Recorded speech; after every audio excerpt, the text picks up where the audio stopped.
On this episode of Delivering Marketing Joy, we find out what Richard Branson and Kirk Hammett have in common as Jeff Haden blows up the motivation myth.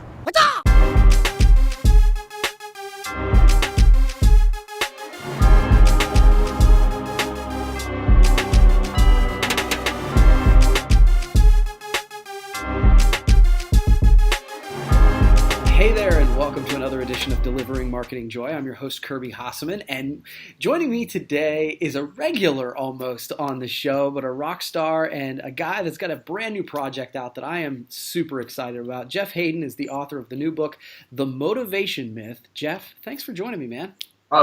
Always. You say regular, though, but you have not been inviting me as often as you should. Yeah, that's fair. That's fair. I need to get you on more often. I'm just kidding. No, so, and I will say, look, I want to start off by just saying that Jeff was kind enough to share an advanced copy with me, and I have had the chance to read this. And as many of you know, I read a ton of books, and I am uber excited about this book. I can't wait for you to check it out. So, Jeff, when it comes to motivation or inspiration, I think sometimes many of us just kind of wait for it to come to us, and why do you think that doesn't work? Or maybe the better question is, what does work? Well, wow, that's a really long answer, and it's kind of the thesis of my book, so you'll have to bear with me. Yeah, for sure. I think we're conditioned or taught that we are supposed to have found this passion, or let me rephrase that. This passion somehow finds us, and it charts the course of the rest of our lives. And so if we haven't found that, then we have to wait for it, because why embark on some other path? And so I think that probably happens for a very small percentage of the population. Somebody when they're 12, Keith Richards decides he wants to play guitar. Okay, that happens sometimes. But for the rest of us, me included, that doesn't happen. Right. And so then what the flip side of that answer is, if you decide to do something big, let's say it's not a thunderbolt of inspiration, but you just decide you want to do something. You want to start a company, and your dream is that it's going to do 20 million in sales, and you're going to have 50 employees. I just made those numbers up. Mm-hmm. So you start your little business, you start your first project, it's tough going, and then what happens is you look at the distance from here to there, and you say, okay, I'm here, I'm underpaid on this project, it's a lot of work, it's really hard, how will I ever get to running a company with 50 employees that does this kind of revenue? Mm-hmm. That's a hugely defeating feeling. Mm-hmm. And so most of us stop. And you can apply that to anything. It could be, trying to train for a marathon if you're not a runner. Whatever you want it to be, the distance from here to there is huge. And if you focus on that distance, you're done within a very short period of time, because no matter what little steps you've taken, you're defeated. The flip of that is to pick something that you think you want to do, figure out a process that will get you there, which you need anyway, so it isn't something a waste of time, and then say, okay, I'm going to work that process. So in my example of starting a company, your goal is 50 employees and 20 million in sales, but right now your goal is, I need to land my first project, I need to complete my first project, I need to bill it and actually get paid for it, I need to have done well with that. And if you have done those things, you get to feel good about yourself, because you accomplished what you set out to accomplish in that space. And that feeling of, hey, I did that, and that's going to get me where I want to be someday, that's really motivating, because it's like, I can do this. And you learn something, which is always fun, and that's motivating, and it keeps you wanting to try harder.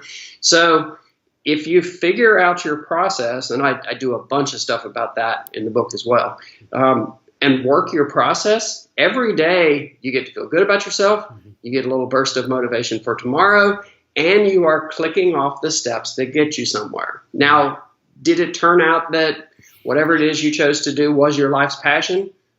I don't know. You don't either. Not right away, but it will help you figure it out. And it may be that you embark on that one course and you do it for 5 or 6 years and you're hugely successful with it. And you say, that was great, but I have something else I want to try. And that's one other premise that I have, and then I'll stop talking. But that's one of the premises in the book, is that we can all be serial achievers. You don't have to make your life's work one thing, and that's all you get to do, and you have to specialize and focus and laser-like Yeah. You don't have to do all that. You can be a bunch of different things. And if I think about all the very successful people that I talked to in the course of writing the book, every one of them is a serial achiever. Every one of them is what I like to call an and. You're not just a marketer, you're also a writer. So you can be, I'm a marketer, I'm a writer, I'm a speaker. Yeah. You can be ands, and you can be good at all of those things. And that's incredibly fulfilling as well. Yeah. When you talked about process in the book, I really liked how you gave the example of when you started writing for Inc. and how, look, I want to have this many page views, but I can't. You said from here to there seemed like a long way, and so you broke down the things that you did each day, and for me that was super helpful. So that was cool. Cool. Well, and the good thing about the process, not to make it this mystical thing, because sometimes I think people think figuring out this process, you have to come up with something that no one has ever come up with, and that's stupid too. There are shining examples of people who have accomplished things that you want to accomplish. And at least when you're starting out, the best thing to do is say, okay, how did this person go from here to there? What did that actually look like? I'm going to mimic that for a while. Mm-hmm. And at somewhere along the way, I'll figure out some tweaks and some adjustments that work for me. But largely, if I follow that and I apply myself and I'm consistent, I'm going to get really close to wherever it is I want to be. Now, there are still differences in talent and stuff like that we all shape. But, if you want to be, I don't know, if I want to be Tony Robbins and I decide that I'm going to be that kind of speaker, even if I only get to 90% of Tony Robbins, that's really, really good. In terms of talent, in terms of audience, in terms of all the stuff that goes with it, that is really, really good. So the process doesn't have to be magical, but it does have to be something that guarantees that if you put in the work and click off the steps, that you are going to get close to where you want to go. Yeah. So one of the things that was interesting as I read the book, I know that you worked or talked to some really big names, some names that we'd all recognize when you were working on it.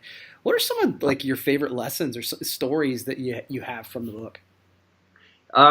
This will sound really simplistic, but probably the favorite or the best thing that I take away from just about every one of those conversations is that people that you hold up and say, wow, this person, all right, we'll use Richard Branson. Yeah. He's a hero for a lot of people. For sure. You hold him up and say, wow, he is a special guy. And he is, but he is also just like me and you.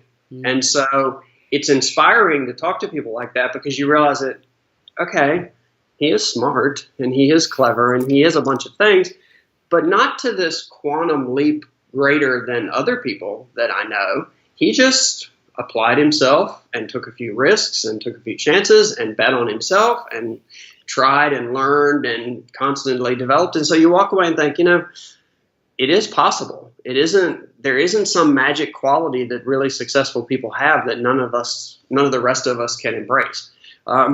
Like with him, I don't know, it was really cute. He'd had a long day of interviews and they would cycle you in the room. It's almost like you're at, your plane stacked up waiting to land. And so you're out in the lobby waiting for your time with Richard. And I go in and he's tired and he's had a long day and somebody brings in like lunch for him because he hasn't eaten. And he looks at it and he looks at me and he looks at the lunch and he looks at me and he says, I can't eat in front of you.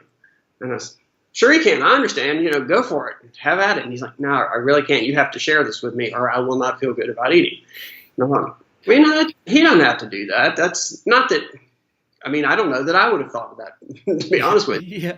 Well, I had half a Richard Branson sandwich because he didn't want to feel awkward. And I thought, well, I've been in situations like that where I felt awkward and what could I have done? And so that probably is my biggest takeaway, that everybody I talk to, ultimately, they are just like me and you. They just applied themselves, worked hard, learned a lot of stuff, and none of them think that they have some magical birthright of talent that makes them who they are. They all look back and say, man, it was hard. It was a tough road. And I had some lucky breaks and I had some people help me and I had, you add it all up and that's how I got here. So that's probably, I know that's not a great story, but that is probably the coolest thing is that it is, even for people who are on the utmost downside of advantage, it still is possible. Yeah. Yeah, I'll tell you, the book was inspirational for me because it was exactly that. I was like, oh, okay, so I'm a goal guy. You and I have talked about it before, and so Yep. I have but it made me go, I think I might need to think bigger because I need to think bigger and then start from the process because I'm willing to put in the work. Right. Like, you know what I mean? Like I'm Right. willing to do the work, and so I think I told you before we started recording. That's the conversation I had with my daughter last night. And that's pretty cool. So I thought that was neat.